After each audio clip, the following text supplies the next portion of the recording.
Hilabi na kaninyo, Dr. Rene Obra o Attorney Elaine Bathan, ingon man sa mga artista nga maghatag og kinabuhi ning akong suwat suliran. Ako si Ann, 35 anyos, single pero dunay mga anak. Naamagpuyo sa bukirang bahin sa Minglanilla, Cebu. Punto medikal kining akong suliran. Kabahin kini sa di pamati sa akong inahan, aron inyong hisabtan, sugdon ko sa dihang nadaktak siya sa banyo. Ingon ini ang panghitabo.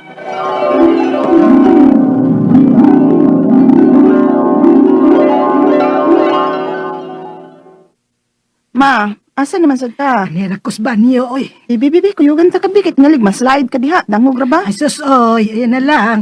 Kuhaan ko ninyong kabuot nga ligon pa man ko. Ay, ikaw gud mo eh. Paghinay ha. Ay, kinibis mama no. May pagkasupakira yun ni iguang nga eh. Ay! Oh, ba?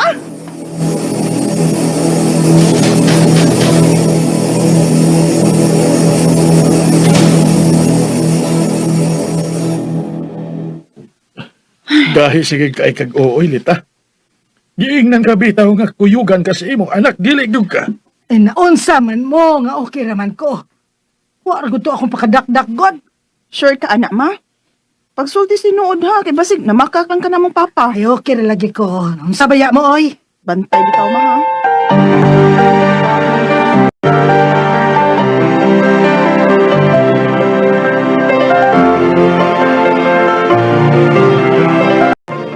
Gaw, mga ligo ba kunutan ninyong dagat po sa north? Kitang pamilya ha. Mao bagaw? Kanindot good. Pero gisabutan pa sa uban na itong mga iyaan ha. Kapag tarong date oy. Mao bagaw? Ah sige, ingna lang niya mi ha. Kay akong mga anak hangol ra bagid kay nagdagat taon. Sige gaw. Layo. Kalit man lang ni. Unsa? Maglisod kog tikang. Ha? Ma, Dili ka na tungkol sa imong pagkadakdak, ha? ay masabito ni akong hunahuna pa. Naunsa man in taon mo, oy. Kung tungod pa ni sa akong pagkadakdak ato kani adto, nganong karon raman eh. Nga mutulo naman kabuan so kadto na hitabo. Ipahilot ra ni nako kay tingali panuhot lang ng kasakit sa akong loyo.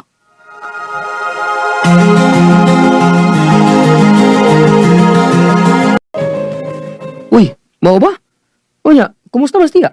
Makalakaw ra man hinaon siya kaw, pero hinay lagi. Unya gaw, magkakuyog ka siya nato inig pangaligo pohon gaw. Karon ra bang Sabado? Medyo layo-layo ra ba yung biyahe ah? Mao lagi gaw eh. Pangutan-on na ko sa mama gaw kung kaya ba niya. Kung unsa gani gaw, na may wheelchair nga gipo si mama sa bahay. Kalula man dato sa una, ipagamit na to ni tiya aron mas komportable siya pohon. Ay sige gaw, ako ingnon. Ay, kaamaw baya nimo. Nga ano ko din taong pa-wheelchairon ko nimo. Mura man nun tong masakiton, anak. Ma, aron lang na nga komportable ka inig abot dito. Okay ra ko, oy. Kumukoyo ko ninyo, dili na kinahanglan ang wheelchair.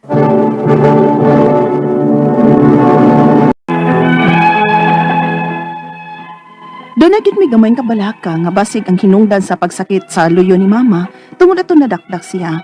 Pero naman ko ni style si mama, nga bisag nagkalisod na siya lakaw, isog yapon siyang manulti. Unya, muragwa gid gani gipamati sa lawas, maong gibaliwa ra sab namo. Hangtod nga nakabantay mi. Human atong family outing namo dito sa north. Pag uli namo, nakabantay mi nga naluya si mama. Abi na mo tungod lang sa kataas sa biyahe. O bunga lang sa kakapoy ang iyang kaluya. Pero, miabot na lago sa kasimana, wa may improvement sa iyang kahimtang. O mas misamot pa man hinon kaluya nga among tanaw niya. Unya, Ang papan mo. nagsag-ubog tubig ma, para itrapo nimo. Ma, okay ra ka? An, nausa bang ka? Ano bang ka? Kilakilak ba ka sa tupa nga si mama? Muna ba hinoong kag nanungo diha? Di manggod pa.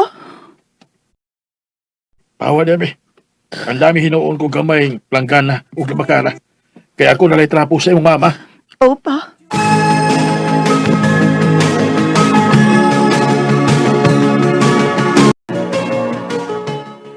Luoyan ni tiya no? Maglisod na din siya storya di ay. Mao lagi uy. Luoy gid kay siyang tan-awon, boy. Ipatanaw na niyo doktor daw eh. Basin na-stroke kas tiya ba? Wala mong mahibaw. Gaw. Atong papangaligo na to gaw, no? Nakabantay ba yun ko nga lahi na tiya ato. Yung murag, hini na yun siya ba? Tigong sa biya tiya gaw. Sa hira ba? Kini mga pinag-asay nga biyahe. Maka-stress ba yun sa mga tiguang? Nya, di day maulian dayon kung stress lang. O asa kay baw gaw? Mabitang mas maayo nga i-adto ninyo og doktor aron maklaro yun. Gaw, boy.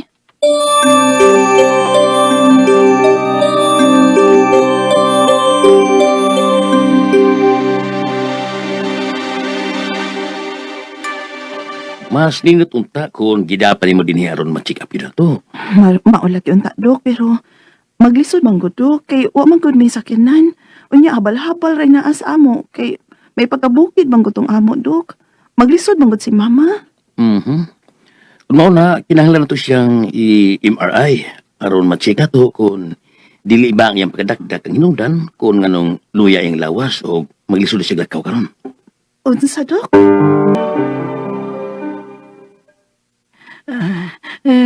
Rico, Pero Ma, Rico, pa doktor. Tagan lang ko, anak nila sakit. Lita, tungod yun na sa gahi sa imong o. Bisa kung saon, di yun ka maminaw na mo. Bala, matay ko. Total, guwang ko eh. Anak. Punadong. Ma.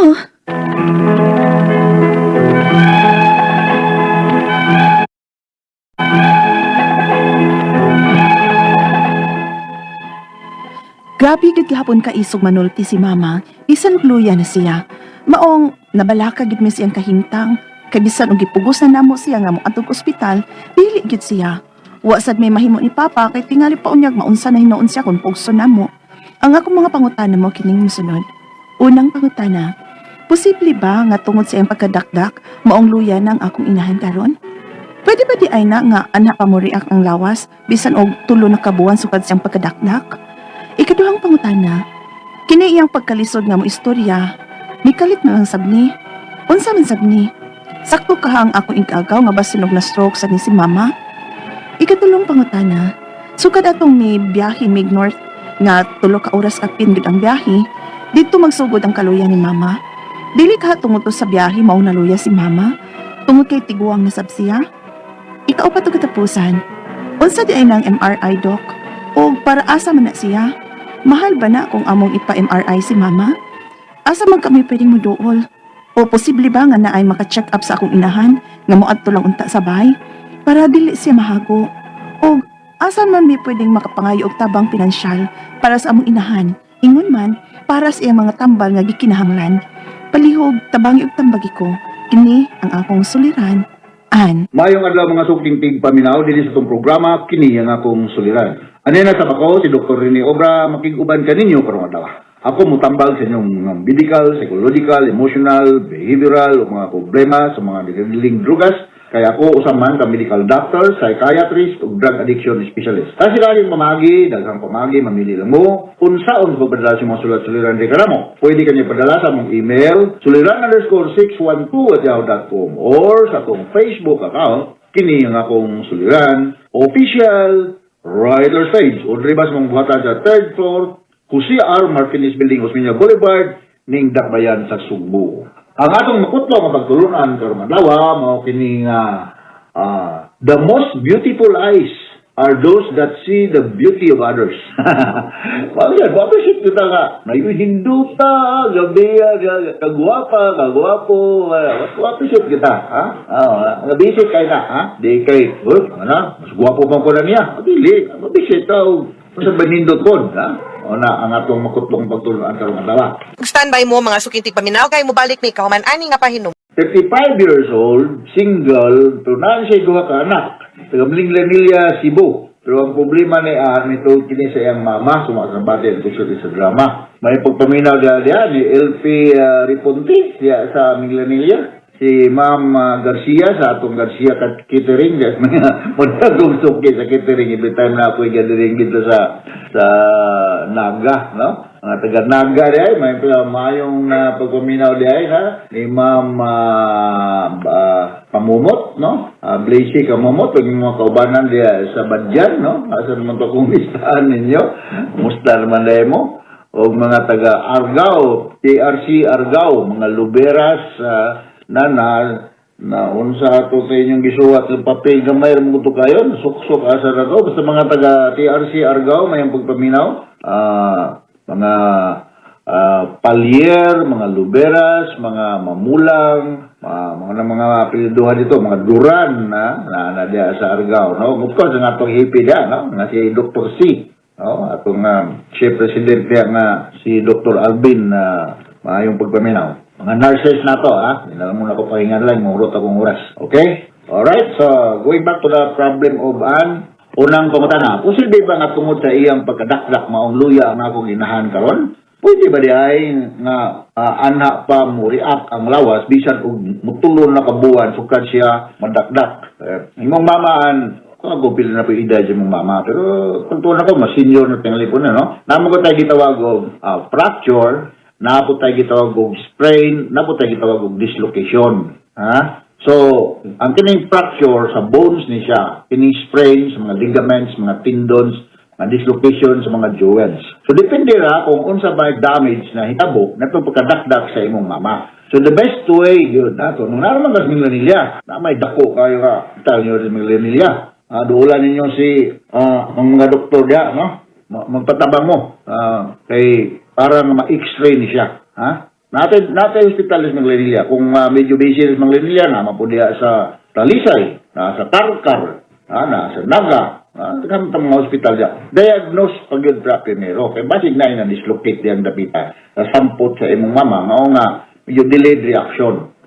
Kabuuan ang nitabo, kalabay, karon pa diya gimo ning iyang inunta na pagkadakdak. So kining kanang pakutan, kining iyang paglisod nga mo istorya. Di galit lang sad ni. Unsa man sad ni. Sakto ka akong agaw nga basin og na stroke sad ni si mama. We can like totally rule that out, no? Unsa man imong mama naani sa istorya og tagas kay blood pressure. As we all know, ang normal nga blood pressure is 120/80. Moabot na ganina 140/90, pataas 200/110 por bida. Ako naka-experience ko yan murag kang maglutaw. Uban ka na, mahiwi ang baba, uban na ka na. Murag ma-hemiplegic, no? Murag ma-paralyze ang katunga sa lawas. So, para matubag ng imong pagutana, na aramakas Minglanilla, ipa-monitor ng iyang blood pressure. Ha? Para nga, maingon ta, uy, high blood din siya. Taas din siya blood pressure. Para matagaan po ni